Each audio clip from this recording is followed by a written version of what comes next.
अंदर कुछ भी भाव चल रहे हो, वो अगर गलत भी सोच रहा है तो वो ये ना समझे कि कोई नहीं देख रहा। अरे कहते हैं हर मनुष्य के मन में, हर मनुष्य के हृदय में श्री ठाकुर रहता है। तो आप कैसे भूल जाते हो कि भगवान तो सब देख रहे हैं। हम किसी के बारे में गलत सोच रहे हैं, गलत भावनाएं रख रहे हैं, या किसी का बुरा चाहते हैं, जो सोच हम दिल में रखते हैं ना, वो सब भगवान देखते हैं। सब हरि को पता है, प्रभु को पता है। कहते हैं कि अगर मन ही मन बुराई कर लो तो पाप नहीं लगता, लेकिन मन ही मन भगवान को याद कर लो तो पुण्य अवश्य लगता है। इसलिए जब आप किसी के बारे में बुरा सोच रहे हो, उस समय भगवान को याद करो।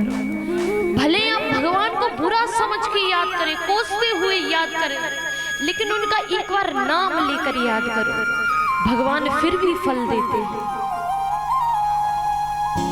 ऐसे कई पापी हुए, ऐसे कई मनुष्य हुए जिन्होंने भगवान को गालियां दे दे के बुलाया, उल्टा नाम भी बोला तो भी उनकी तृप्ति हो गई। वाल्मीकि जी ऐसे ही इतने बड़े ज्ञानी नहीं हो गए। वाल्मीकि जी जब पहली बार राम नाम सुना ना, तो राम नहीं कहते थे, मरा कहते थे, मरा। तो उनके 2 बार मरा मरा कहने से 1 बार राम राम हो जाता था। इसलिए धीरे धीरे वो इतने ज्ञानी हो गए सिर्फ मरा मरा कहने से, क्योंकि उनका भाव सिर्फ भगवान को याद करना था।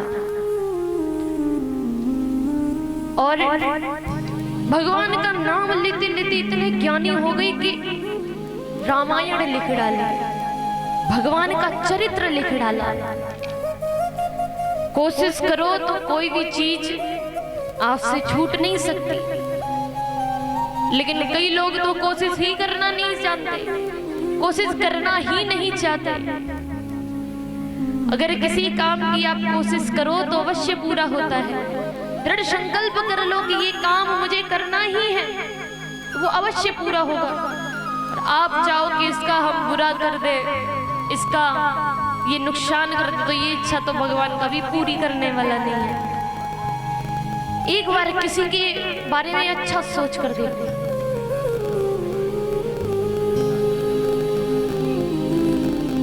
एक बार किसी मनुष्य का भला करके देखो, भूखे को भोजन खिला कर देखो, प्यासे को पानी पिला कर देखो, किसी गरीब को उसकी मदद करके देखिए। फिर जो आनंद है वो अपने सुख में भी नहीं है। आपके द्वारा की गई दूसरों की मदद उनके लिए कितनी जरूरी हो सकती है। जरूरतमंदों के लिए दान किए गए पैसे भी, आपकी जेब से निकले हुआ धन भी बड़ा सहयोग कर सकता है। तो आपको जो भी लाचारा, बेचारा, गरीब या उसकी कोई परिस्थिति खराब है तो उसकी मदद अवश्य करें, क्योंकि भगवान ने हमें चुना है कि हम किसी की मदद कर सकें। क्योंकि अपने आप से तो कुछ नहीं होता, जब तक भगवान नहीं चाहे तब तक तो पत्ता हिले भी ना। तो जब प्रभु चाहते हैं कि हम किसी की मदद करें, अगर हमारे पास ज्यादा धन है तो हमारा फर्ज बनता है कि हम किसी बेचारे की मदद करें, किसी गरीब का सहयोग करें। हमेशा ध्यान में रखना, अगर कोई आपसे मदद मांगता है तो उसकी मदद अवश्य करें, क्योंकि पता नहीं किस रूप में भगवान आ जाए। और भगवान हमेशा दीन रूप बना कर आते हैं, दीन का भेष बना कर आते हैं। वो ये जताना नहीं चाहते कि हम भगवान हैं, भिखारी बनकर आएंगे, बूढ़ा सा बनकर भेष रख कर आएंगे। वो देखते हैं कि यहाँ पर लोग अपनी बड़ी बोलबाला करते हैं कि हम बड़े अच्छे मनुष्य हैं, सबकी मदद करते हैं। तो भगवान देखते हैं कि देखिए हमारी मदद करेगा, लेकिन कई लोग इसमें फेल हो जाते हैं। तो किसी भी बेचारे बूढ़े इंसान को या किसी लाचार व्यक्ति को, गरीब व्यक्ति की परिस्थिति देखकर भी उसका हास्य मत उड़ाना, बल्कि उसकी मदद करने का सोचना। आप किसी की तरफ एक कदम बढ़ाएंगे, प्रभु आपकी तरफ 10 कदम बढ़ाएंगे। आप एक बार किसी की मदद करके तो देखिए। तो कल आपने सुना किस प्रकार से भोले बाबा का विवाह हुआ। भगवान ने औगण वेश रख करके बारात ले गए। अनी अनी भांति के भूत प्रेत उनके साथ आए हैं।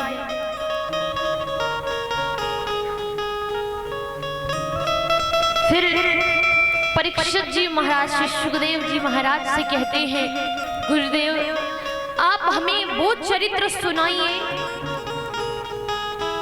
जो भगवान ने सबसे पहले उसका भेष, सबसे पहले उसका अवतार लिया। आप मुझे वराह भगवान का चरित्र सुनाइए। भगवान ने वराह अवतार क्यों लिया? वराह यानी सूकर का भेष। भगवान ने एक सुअर का भेष भी लिया था, सुअर का अवतार भी लिया था। तब श्री सुखदेव जी महाराज ने कहा, एक बार ब्रह्मा जी रचना का कार्य कर रहे थे। कोई भी रचनाएं पूरी नहीं हो रही हैं। काफी रचनाएं कर दी हैं, ग्रंथ लिख के रख दिए हैं, लेकिन उन्हें रखने के लिए कोई स्थान नहीं है। और एक तरफ राक्षसों की माता दिति अपने पति कश्यप ऋषि के पास में संतान की इच्छा से जाती है।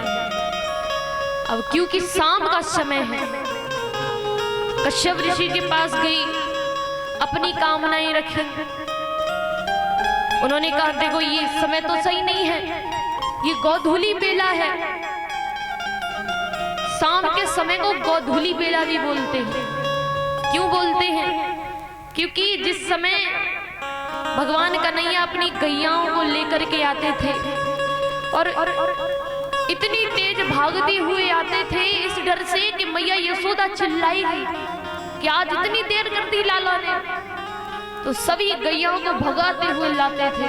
तो उन गैयों के पैर से जो धूल उड़ती थी उस समय, इसलिए उसे गोधूली बेला कहा गया। उसी समय हम पूजा पाठ भी करते हैं शाम के समय। और कहा जाता है कि उसी समय पर जब हम पूजा करते होते हैं, उस समय पर पार्वती मैया और भोले बाबा दोनों लोग पृथ्वी का भ्रमण करने के लिए निकलते हैं। दोनों लोग पृथ्वी की परिक्रमा करने के लिए निकलते हैं। इसलिए गोधूली वेला में पूजा पाठ करना अति आवश्यक होता है।